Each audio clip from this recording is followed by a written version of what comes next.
আমরা এই মুহূর্তে রয়েছি রতনপুরে, যেখানে আমরা রাতের অন্ধকারে যে ছবি দেখিয়েছিলাম যে এই যে শপিং মল রয়েছে যার নাম রয়েছে স্টাইল বাজার, সেখানে গত শুক্রবার দিনকে ঢুকে দুষ্কৃতীরা অবাধে লুটপাট চালায়। শুধুমাত্র তাই নয়, ভেতর থেকে জিনিসপত্র বাইরে এনে সেখানে পর্যন্ত পোড়ানো হয়।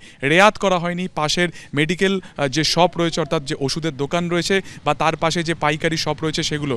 সে রাস্তা জুড়ে দেখা যাচ্ছে যে সেই ভয়ঙ্কর যে হিংসার ঘটনা ঘটেছে তার নিদর্শন কিন্তু এখনও পর্যন্ত রয়েছে। চারিদিকে সেই হিংসার যে ছবি তা কিন্তু ছড়িয়ে ছিটিয়ে রয়েছে। কাঁচের টুকরো, ইটের টুকরো, ভাঙা শাটার বা তোবড়ানো শাটার থেকে শুরু করে বেশ কিছু দোকানপাট তাও কিন্তু ভেঙে দেওয়া হয়েছে।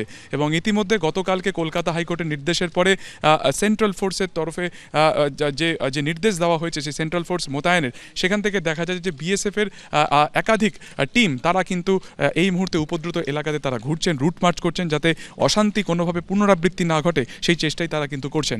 দূরে দেখা যাচ্ছে যেটা যে একটি অস্থায়ী যে দোকান ছিল সেই দোকান পুরোপুরি ভেঙে দেওয়া হয়েছে। দেখা যাচ্ছে চালা নেমে গিয়েছে। যত দূর চোখ যায় পুরো যে জায়গা এক কথায় দেখলে মনে হবে যেন বন্ধের আকার ধারণ করেছে। শাটার নামানো, সেখানে কিন্তু দোকানপাট পুরোপুরি বন্ধ অবস্থাতে রয়েছে, মানুষজনকে দেখা যাচ্ছে না।